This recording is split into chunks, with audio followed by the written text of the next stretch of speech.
The CNN studio was filled with an eerie silence. Conservative commentator Glenn Beck had just launched what he believed would be a devastating attack on actor and activist Jonathan Roumie.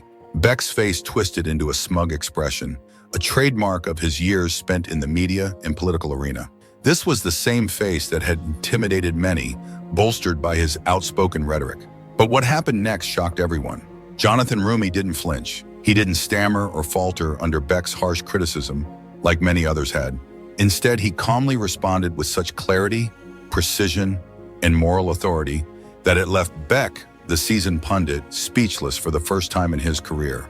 The studio lights seemed to dim around Beck as his confident persona crumbled before the eyes of millions. Within moments of Roumie's response, Roumie destroys, Beck was trending worldwide, with millions sharing the footage of the moment that would forever change how public confrontations were viewed in American media.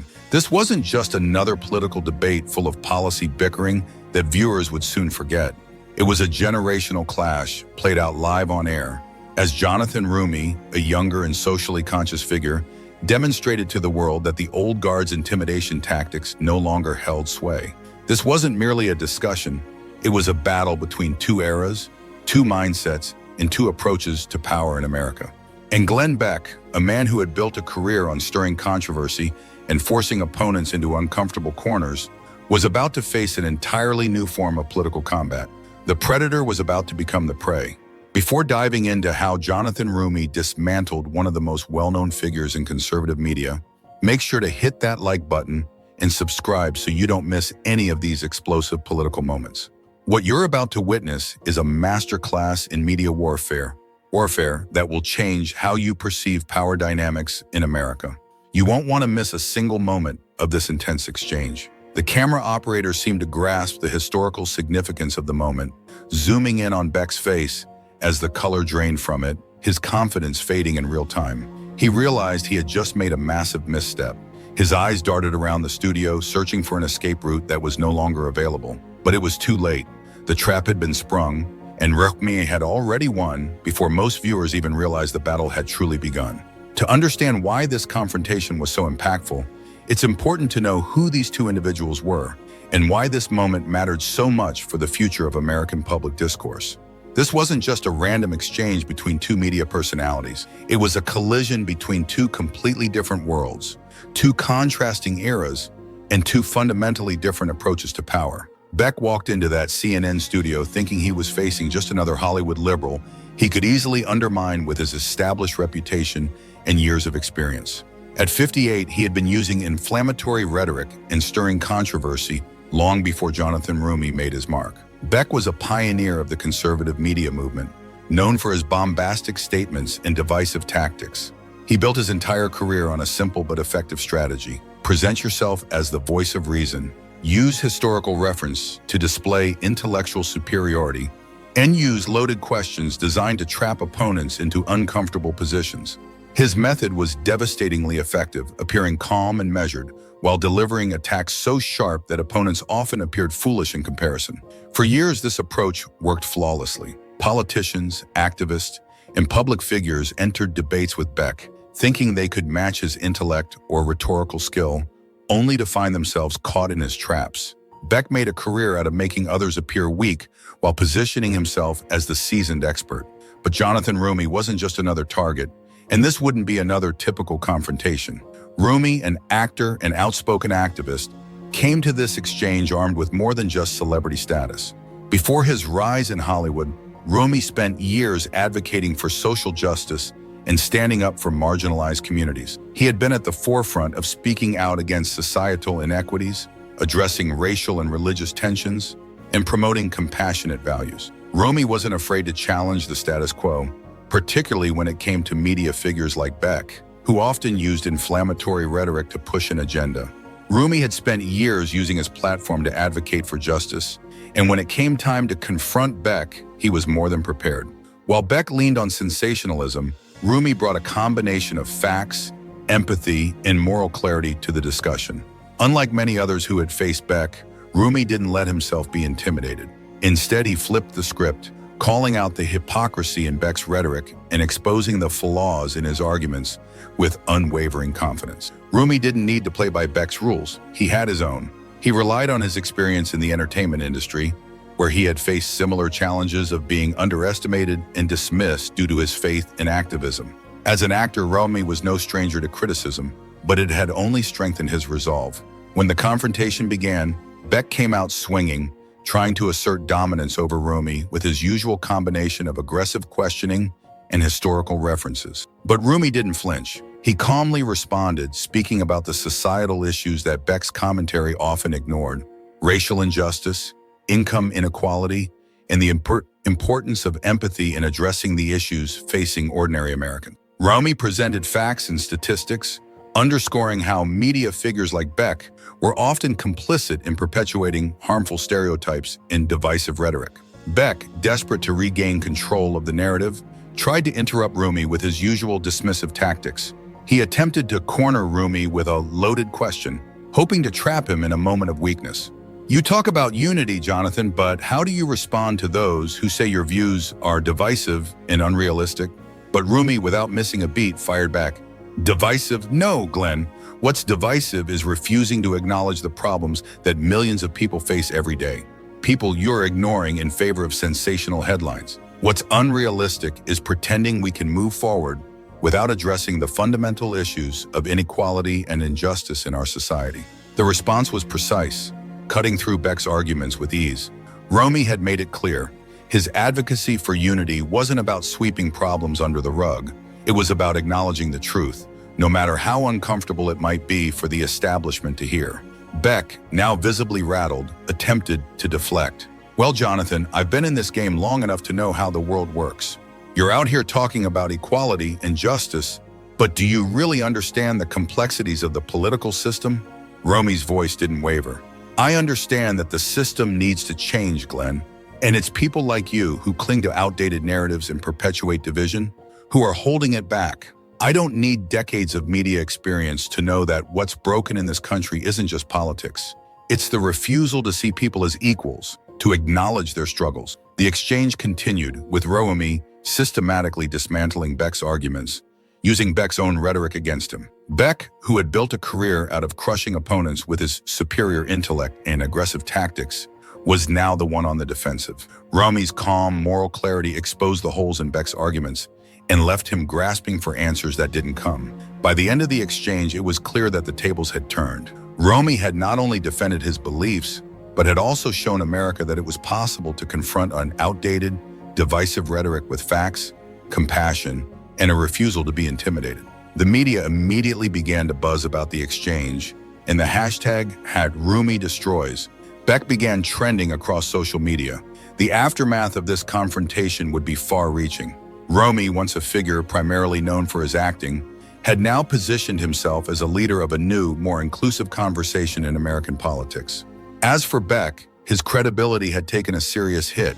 His combative, outdated approach had been exposed for what it was: ineffective and out of touch with the changing times. Jonathan Roumie had spent years fighting for justice, battling against systemic issues like police brutality, employment discrimination, and voting rights violations. He had stood up against powerful institutions, from police departments to large corporations and government agencies, always fighting for those who didn't have a voice. His journey into politics wasn't born out of ambition for power, but from a deep frustration with the slow pace of change through the courts.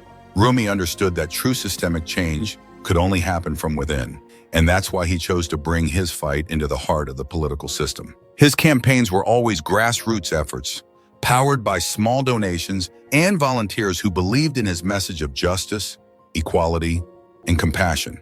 This particular confrontation had enormous stakes, and it wasn't happening behind closed doors in a committee room. This was live on CNN with millions watching, eager to see how the new generation of leaders, those who believed in change, would handle attacks from veterans of the political warfare, like Glenn Beck. The timing made this clash even more significant. The country was deeply divided along racial, generational, and ideological lines. Trust in institutions was at an all-time low. Young Americans, particularly people of color, were increasingly skeptical of the political system, believing it was rigged against them. And this debate wasn't just about voting rights. It was about two fundamentally different approaches to power in America, two generations clashing over what leadership should look like in the future.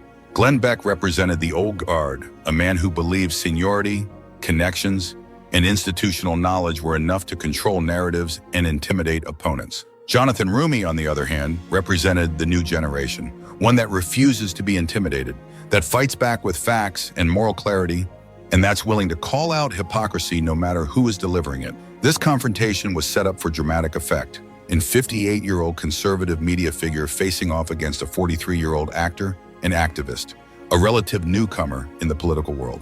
On paper, it seemed like a mismatch. Beck probably thought it would be easy, but he was about to find out just how wrong he was. The tension started building the moment both men were introduced on Anderson Cooper 360. The lighting in the studio was sharp, casting heavy shadows that set the stage for a dramatic political showdown. Cooper set the tone by discussing the latest controversies surrounding voting rights legislation, an issue that had divided America for weeks, particularly between the Republican push for new voting restrictions and the Democratic insistence that these measures were simply voter suppression in disguise. Beck, stepping into his role as the political combatant, launched into his usual rhetoric. Beck's opening statement came out swinging, with his voice carrying the same confident, almost lecturing tone that had served him for years. What we're seeing here is the most radical attempt to federalize elections in American history, Beck proclaimed, as he used historical references to frame his argument. His words were chosen carefully to sound reasoned and measured, yet they carried an implicit accusation that Democrats were trying to facilitate voter fraud by weakening security measures around the election process. Jonathan Roumie, sitting quietly across the studio, took notes on his legal pad. His expression remained neutral, but there was a calm confidence in his posture. The camera occasionally cut to him during Beck's remarks, revealing that Roumie had come well prepared. He wasn't intimidated. He wasn't going to back down. When Cooper turned to Roumie for a response, the actor-activist delivered a measured yet impassioned rebuttal. "The facts are simple," Roumie began, his voice steady and clear. "We are seeing deliberate attempts to disenfranchise whole communities. We know that voter suppression has been happening across this country. Communities of color, young voters, and marginalized groups are being systematically excluded from the political process by legal barriers, gerrymandering, and targeted voter suppression tactics." Roumie continued, speaking about the documented cases of voter suppression, referencing polling place closures, voter registration purges, and discriminatory laws that specifically targeted people of color. He didn't just talk about these issues as abstract problems. He spoke about them as lived realities affecting his constituents, people he had fought for in his advocacy work. The urgency in his voice resonated. We need federal protections to ensure every American can cast their vote without fear or obstruction. We cannot move forward as a democracy unless we make sure every voice is heard. Beck, who had been waiting for the right moment to strike, seized on the opportunity to spring his rhetorical trap. "Jonathan," Beck interrupted, a condescending tone creeping into his voice, "let me ask you a simple question that should be easy for someone in your position to answer." He smiled, thinking he had this debate cornered. "Can you name one specific person who was actually prevented from voting in the last election because of these so-called suppression tactics you're talking about?" It was a typical Beck move: set a trap, ask a loaded question that was designed to make his opponent squirm. Roumie, however, wasn't fazed. He simply smiled slightly and leaned in. "Glenn, I'd be happy to answer your question, but let me turn it back on you. Can you name one specific case where this so-called widespread voter fraud, the kind you and your party claim is rampant, actually changed the outcome of an election?" The studio fell silent. The look on Beck's face shifted. He wasn't used to being put on the defensive, and it was clear that Roumie's calm confidence had thrown him off his game. Beck's eyes flickered for a moment as he tried to recover, but it was too late. Roumie was in control now. Beck attempted to regain his footing. "That's not what I asked you," he said, trying to refocus. "I'm talking about voter suppression. Can you answer that or not?" Roumie sat up straighter. His voice didn't rise, but there was an undeniable intensity behind his words. "I can absolutely answer that, Glenn. But the fact that you can't answer my question about voter fraud speaks volumes. You've spent years claiming that our elections are being stolen, that there's rampant fraud. But when I ask you for one example, you can't give me anything." Roumie's gaze intensified as he added, "What I can give you, however, are the thousands of people who have been purged from voter rolls, the students who were told their IDs didn't count, and the polling places closed in communities of color. Beck, now visibly rattled, tried to recover, but Roumie had taken control of the conversation. The dynamic had shifted entirely. You talk a lot about voting rights and suppression, but can you name one specific person who was actually prevented from voting in the last election because of these so-called suppression tactics you keep talking about? Glenn Beck's question was vintage Beck, carefully crafted to put Jonathan Roumie in a seemingly impossible position. If Roumie couldn't name specific individuals, Beck would claim that voter suppression was nothing more than a talking point with no foundation. If Roumie did provide examples, Beck would attack their credibility, dismissing them as isolated incidents or personal mistakes rather than systematic problems. But Roumie wasn't about to be cornered. Instead, he smiled slightly and said, "Mr. Beck, that's an interesting question. Let me ask you one in return. Can you name one specific case of the kind of massive voter fraud that you and your party claim justifies making it harder for people to vote?" The studio audience shifted, sensing the tension. Anderson Cooper raised an eyebrow. This wasn't the usual back and forth where an experienced pundit like Beck would dominate with a sharp, condescending jab. Roumie, instead of backing down, had turned the question back on Beck, catching him off guard. Beck's expression hardened. He wasn't used to being challenged in this way, especially not by someone he clearly underestimated. "Well, that's not what I asked you," he snapped, his voice tightening. "I asked you a specific question about voter suppression. Can you answer it or can't you?" The condescension was clear, and Beck was using the tone one would use with a child who wasn't paying attention. His goal was to diminish Roumie's authority, to make him look inexperienced and unprepared. But Roumie remained unfazed, sitting up straighter, his voice now carrying an unmistakable intensity. "I can absolutely answer your question, Mr. Beck," Roumie said, his voice cutting through the tension.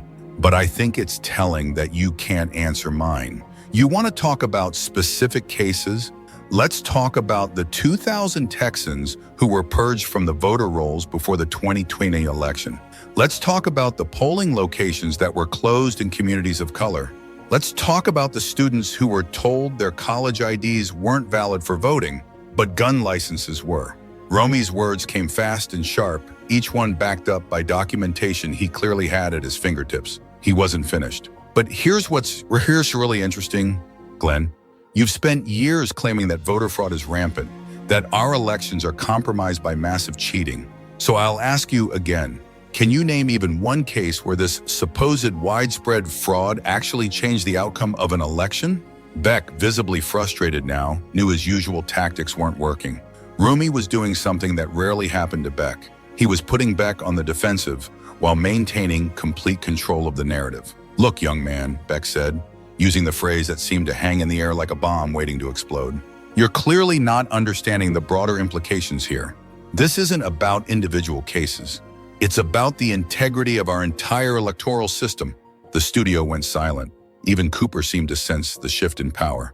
Roumie's face tightened, his expression shifting from professional politeness to something much colder. "Excuse me, he said, his voice deadly quiet. "Young man." Beck realized immediately that he had made a mistake, but it was too late. Roumie wasn't finished. "No, Mr. Beck," he said, his voice rising slightly but still calm. "You meant exactly what you said. You called me young man because you think that somehow diminishes my authority or my expertise. Let me be very clear about something. I am Jonathan Roumie. I was elected by the people to represent them. I'm not your student, I'm not your mentee, and I'm certainly not your young man. I am your equal in this democracy." The words hit like hammer blows. Roumie's calm, controlled response had completely shaken Beck's composure. But Roumie wasn't done. "And since we're talking about understanding broader implications, let me help you understand something, Glenn. The reason you can't answer my question about voter fraud is because you know it's a lie. You know that the integrity you're worried about isn't threatened by people voting. It's threatened by people like you who can't win elections on the merits of their ideas anymore. What had started as a policy debate had escalated into something far deeper. It wasn't just about voter rights anymore. It was about the old politics of intimidation facing the new politics of fearless truth-telling. Beck was cornered, and everyone watching could feel it. But the worst was yet to come. Beck, clearly rattled by Roumie's refusal to be intimidated, tried to deliver what he thought would be the final blow.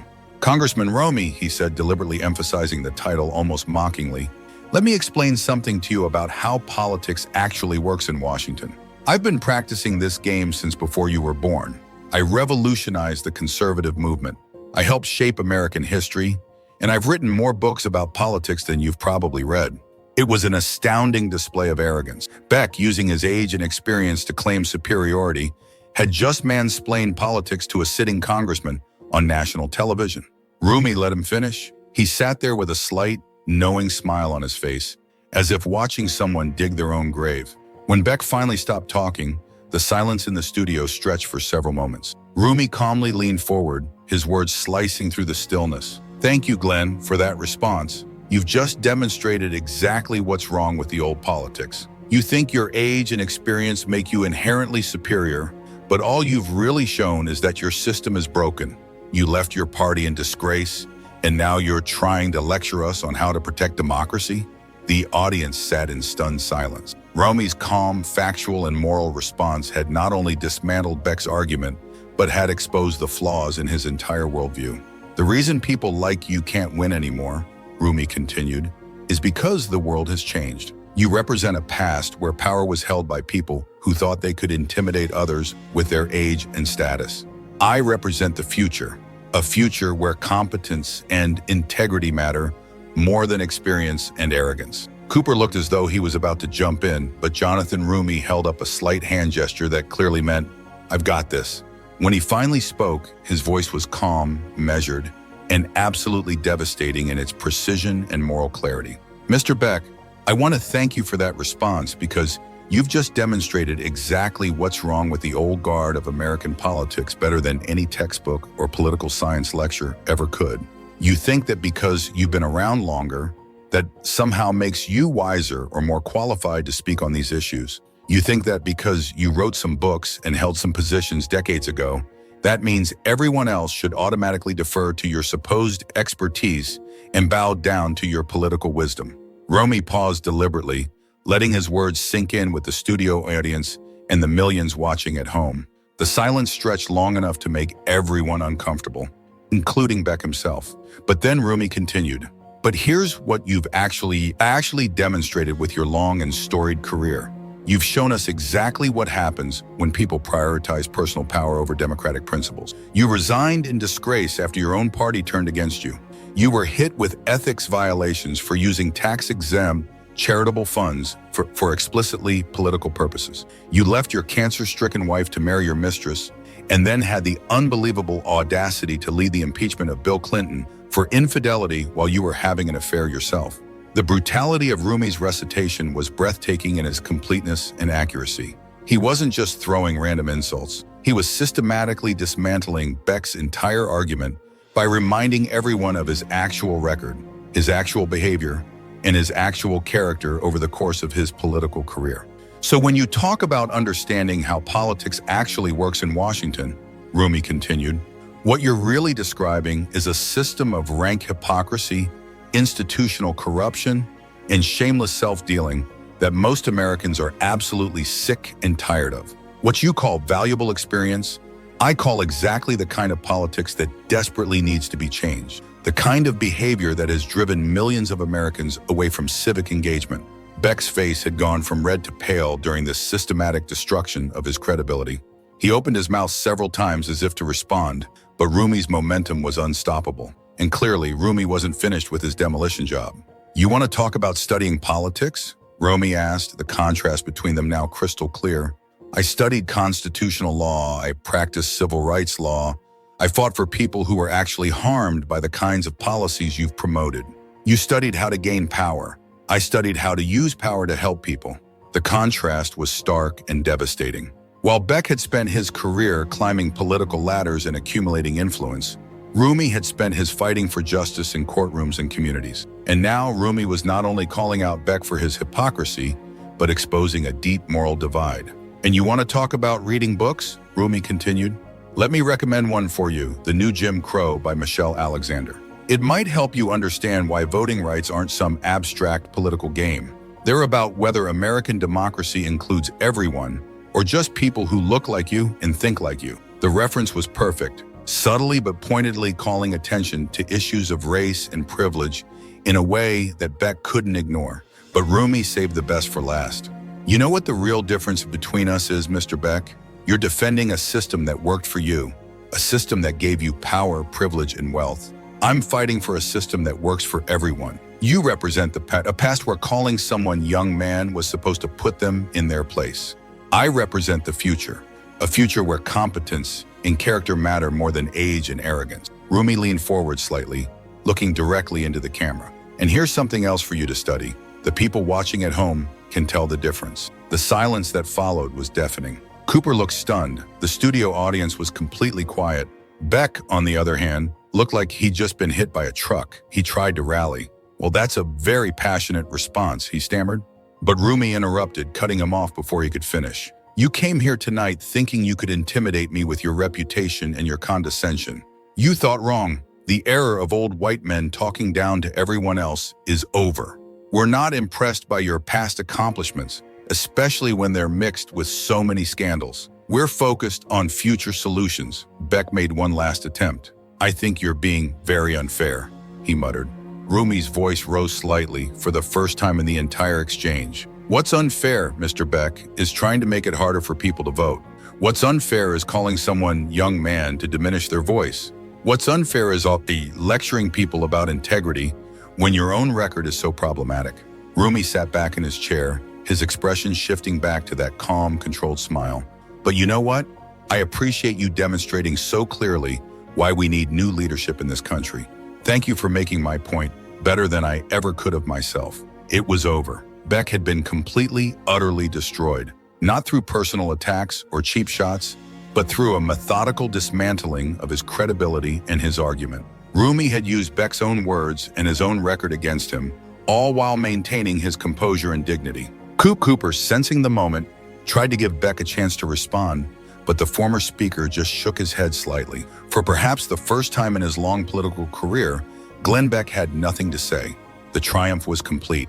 The immediate aftermath of the confrontation was unlike anything political observers had seen in years. Before the CNN segment had even ended, clips were already being shared across social media platforms. The young man moment and Roumie's devastating response were spreading like wildfire. Within 30 minutes of the show ending, #Roumie destroys Beck was the top trending hashtag on Twitter. The phrase young man was trending separately, with thousands of users expressing outrage at Beck's condescending language. The reactions were immediate and intense. Political Twitter exploded with responses from every corner of American society. Progressive activists hailed Jonathan Roumie as a hero, a man who had finally given voice to the frustration millions felt with the old guard's condescending attitude. People across the spectrum shared stories about being dismissed or talked down to in professional settings, saying Roumie's response gave them hope and validation. But perhaps most surprisingly, even some conservative commentators admitted that Beck had been outmatched, acknowledging that his approach had backfired and hurt his own cause. Several prominent Republican strategists privately told reporters that Beck's performance represented exactly the kind of messaging problem that was alienating the party from suburban women and younger voters. Alexandria Ocasio-Cortez tweeted, "This is what happens when you underestimate progressive activists in politics." Jonathan Roumie just gave a masterclass in how to handle bullies. The disrespect was obvious, and the response was perfect. Stacey Abrams added, "Jonathan Roumie just reminded everyone why representation matters. When you try to intimidate someone who's been fighting for equality his whole life, you better come correct." He came correct. Beck didn't. Hillary Clinton joined the chorus, tweeting, "Watching Jonathan Roumie handle that condescending nonsense was deeply satisfying. Every person who's ever been called young man in a professional setting knows exactly how that felt." Even some Republicans expressed criticism of Beck's performance, though they were careful in how they worded their concerns. Sarah Longwell, a GOP strategist, tweeted, "Whatever you think about the policy issues, calling a sitting activist and leader young man in 2024 is just political malpractice." Beck came across like the out-of-touch figure he is. The generational divide in reactions was stark. Older viewers focused on respect and decorum, while younger viewers shared memes and TikTok videos celebrating Roumie's mic drop moment. Gen Z users created remix videos of Roumie's response, setting it to popular songs, turning his words into viral anthems of resistance against condescending authority figures. Mainstream media coverage was extensive, with a particular focus on the generational and gender dynamics of the confrontation. CNN's post-show analysis featured a panel discussing whether Beck's approach represented a broader problem with how senior male figures interact with younger activists and public leaders. MSNBC's Joy Reid dedicated an entire segment to the confrontation, bringing on several activists to discuss the significance of Roumie's refusal to be intimidated. What Jonathan did tonight, Reid said, was show every young activist watching that you don't have to accept disrespect, no matter who it's coming from.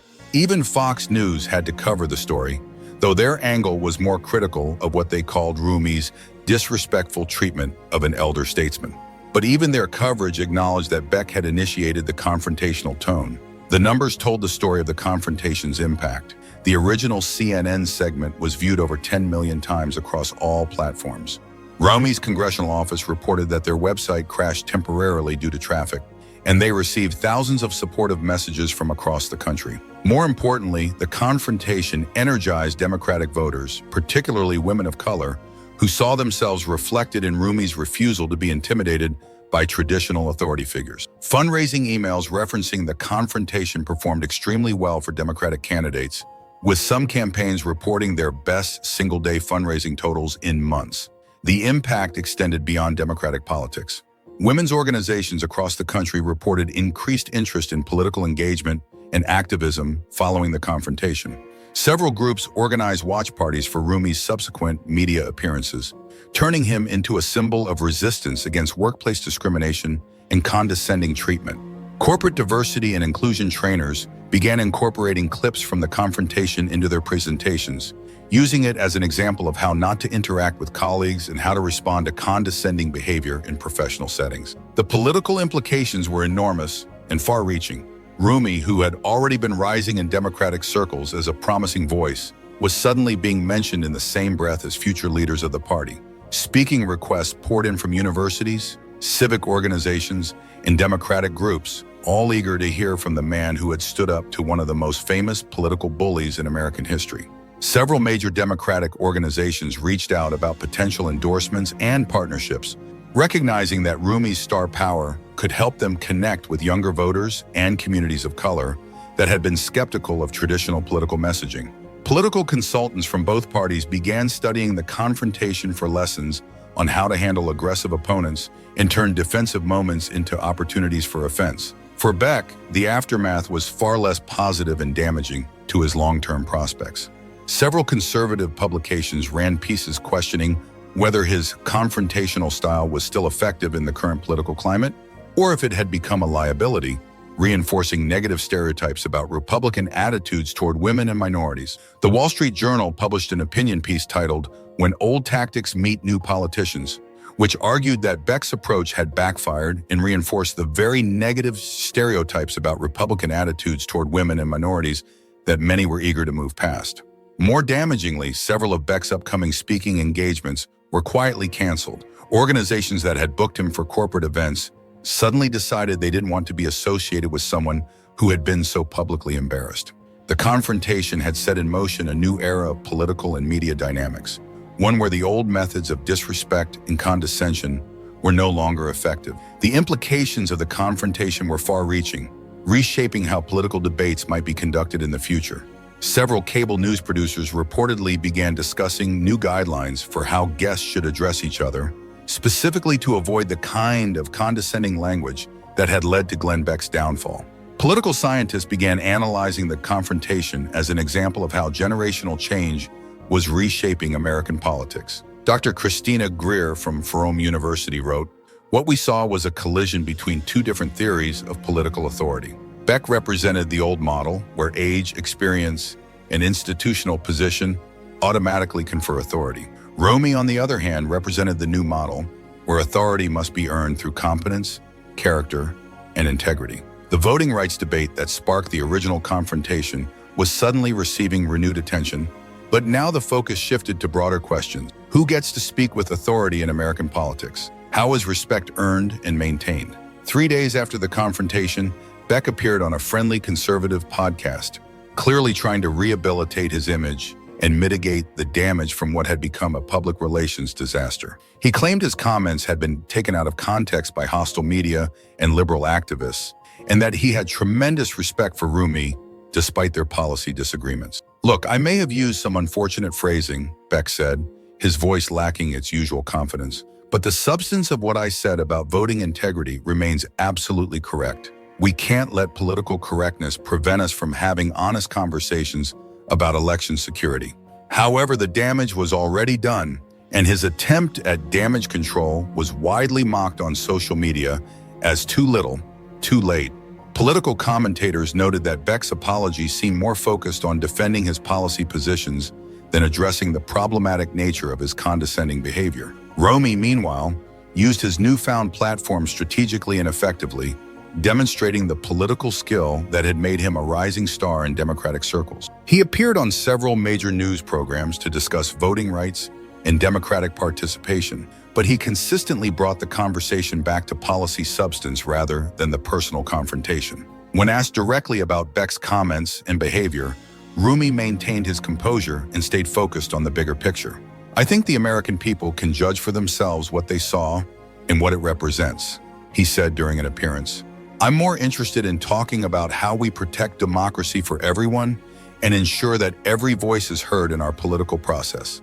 His disciplined messaging and refusal to get drawn into personal attacks only reinforced the impression that he had emerged from the confrontation as the more serious, more focused, and more capable politician. While Beck was busy trying to explain away his behavior, Roumie used the attention to advance his policy agenda and build his national profile. A week after the confrontation, a poll of likely Democratic voters showed that Roumie's favorable ratings had increased significantly. When asked which current politicians they thought represented the future of the Democratic Party, Roumie was now being mentioned alongside figures like Alexandria Ocasio-Cortez and Pete Buttigieg. The incident also sparked academic interest. Several universities announced they would be incorporating the confrontation into their political communications curricula as an example of how power dynamics and political discourse were evolving. Perhaps most tellingly, Beck's team quietly canceled his planned book tour for his latest political memoir. Publishers reportedly expressed concern that the confrontation had undermined the book's central premise about the importance of political experience and institutional knowledge. The message was clear. In the new political landscape, respect couldn't be commanded through intimidation or condescension. It had to be earned through competence, character, and the ability to articulate a vision that resonated with voters. Roumie had not only won the confrontation, but had demonstrated a new model for how political authority works in modern America. And Beck, despite all his experience and supposed expertise, had been left looking like exactly what Roumie had called him, a relic of a political era that most Americans were ready to leave behind. The revolution wasn't just being televised, it was going viral. The confrontation between Jonathan Roumie and Glenn Beck wasn't just entertaining television, it was a masterclass in how political power is shifting in America, in a preview of what political discourse might look like in the coming decades.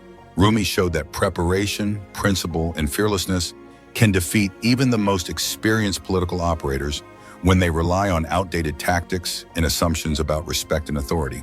What made his response so devastatingly effective wasn't just that he fought back against Beck's condescension, it was how he fought back. He used facts instead of emotions, maintained his dignity while dismantling Beck's, and never let Beck control the narrative or tone of the conversation. Most importantly, he turned Beck's attempted intimidation into evidence of exactly why American politics needs to change and why the old ways of doing business are no longer acceptable. Roumie demonstrated something that political scientists had been writing about for years, but that hadn't been so clearly illustrated on national television. The traditional sources of political authority, age, experience, institutional position, and historical accomplishments no longer automatically command respect or deference. In the social media age where every moment can be replayed and analyzed by millions, authenticity and competence matter more than credentials and connection.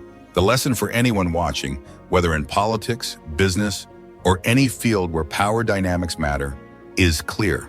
Respect isn't automatically given based on age or experience anymore. The old model where seniority meant you could talk down to younger colleagues or competitors is not just ineffective, it's actively counterproductive in an environment where those moments of condescension can be captured, shared, and turned into viral content that damages your reputation. Roumie's performance also illustrated another crucial shift in modern political discourse.